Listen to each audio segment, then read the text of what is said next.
Evening everybody, and welcome to Spirit Shack here on a beautiful, beautiful Sunday evening in sunny Bournemouth on the south coast of the UK. I'm Barry Harding-Rathbone, and I just wanted to apologise for having not been around for a couple of weeks, but life has been incredibly hectic for John and I, and it's that I want to talk to you about tonight briefly, about living a hectic life but trying to be calm within it.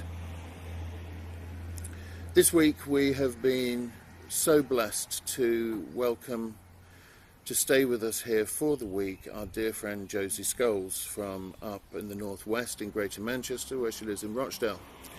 Now, this wonderful woman has been a central part of our life really for the last 5 years, and I'm very proud to say that with the exception of my mother, my sister and my mother-in-law, she's probably my dearest and closest female friend, and the same is true for John as well.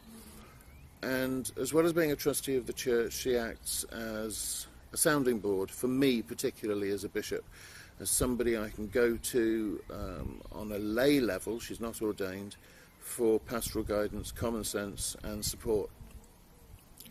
And she's noticed a change in me, apart from the fact that my clothes are far too big for me now, and I've lost quite a bit of weight over the last couple of years since we last saw her, which was very kind of her to say.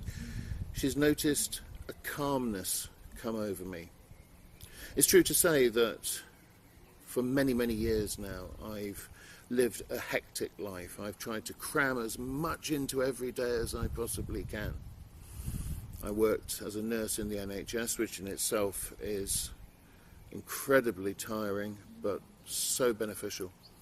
I've worked as a pastoral counsellor, a grievance counsellor, I've run my own businesses, and of course I'm also Bishop of the Community of St. John the Divine, a position I've held now for 26 years this November, on All Saints' Day, November the 1st, and something that has been probably my greatest life achievement other than marrying John and having two fantastic children on this side of life and two children in the spirit world. And so my life was hectic, so much so at the age of 36 I had a stroke in Malta and very nearly didn't make it if it hadn't been for the fantastic medical treatment I received both there and then back here in the UK when we returned. I say we, that's the royal we. I was with a former partner who came out and to his credit was fantastic, looking after me until I was well enough to return, and for that I'll be eternally grateful to him. But you know, when you live a hectic life, things start to implode, things start to bear down too heavily, and you find that you cannot do absolutely everything that you want to do. And that has been brought home to me over the last 7 years as my disability has gotten worse. Just let this car go past. When I was first diagnosed, I was running a group of homes for adults with severely challenging behaviour and learning disabilities in the New Forest. And it's a job I adored. I absolutely loved it. I had a phenomenal staff. I had a good backup system, mostly from my area manager and above her in the company that owned the business. And I had a great relationship with all of the residents. They made it such a pleasure for me to go to work every day.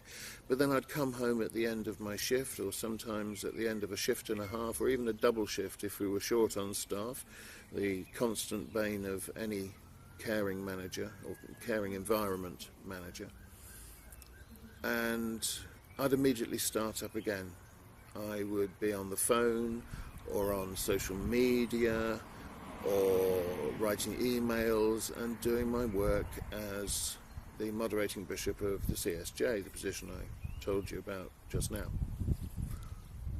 And then, as if that wasn't enough, in 2010 I stood for election to local government and got elected on a landslide win and took my seat in New Milton Town Council. I loved it. I never had a spare minute, and those spare minutes that I did have I spent very closely with John and, at the time, our two dogs, or our dog and our cat, until the cat passed away.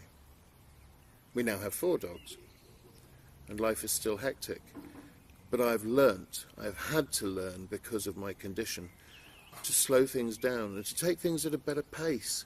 And you know, my friends, that's what I want to get across to you tonight, the importance of your time management.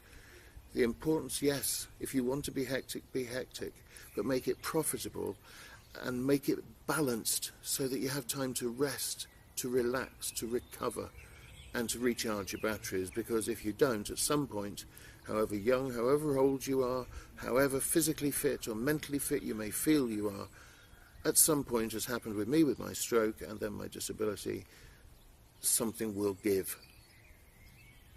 Hopefully it wouldn't be a big give that leaves you permanently dispossessed of your faculties, but a sad fact is it sometimes does happen.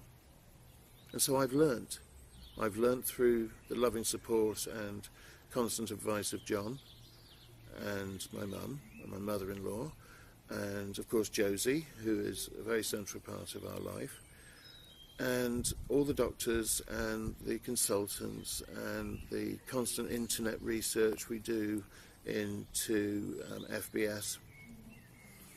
And by taking my time, I've actually found I can do more.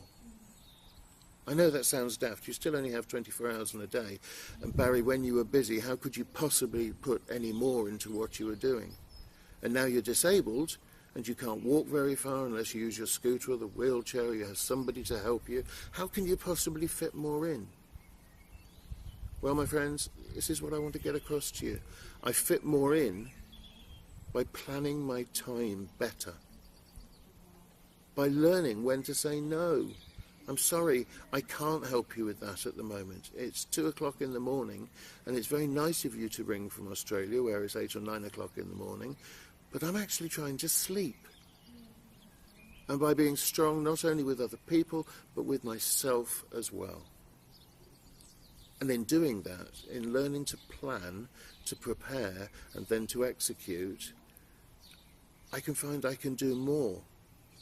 And my life is even more fulfilling. Yes, some of the things that I used to do, I can't do anymore. I can't rock climb.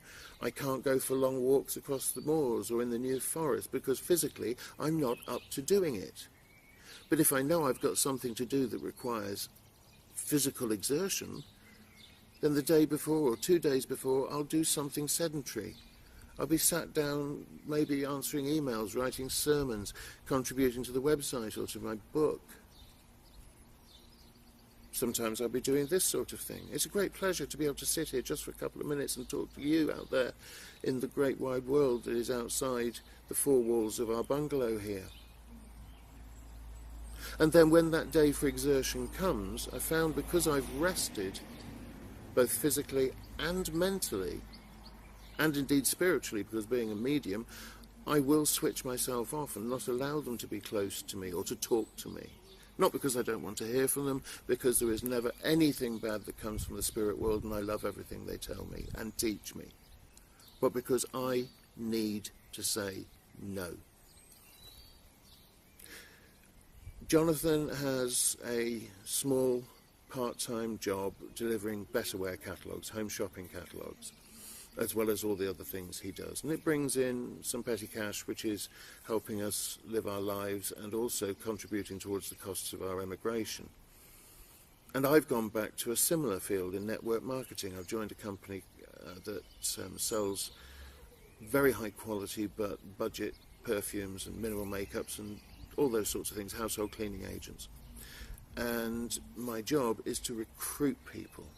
And within network marketing, there is a very true saying, go for no. When people are looking for work and you give them the opportunity, and great as the opportunity is, it's not right for everybody, you go for no.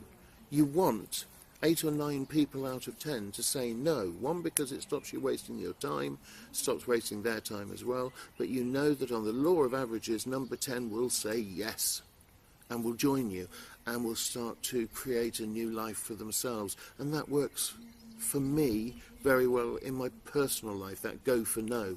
So I want to share that with you tonight as my final gift to you tonight. Adopt the practice of go for no. If you find that you are busy, if you find that you are running out of time, if you are constantly chasing your tail and things start to slip and everything doesn't necessarily work, stop. Say no. Can't do this at the moment. I need to rest. And when you say no enough times, at the end of that period, you'll be able to say yes. Such as when I say no to physical exertion, 1 or 2 days of gentle work, sat at the desk or sat on my phone or my laptop, and the day comes when I need to be physically strong, I find I can do more than I would have done had I pushed myself the days before.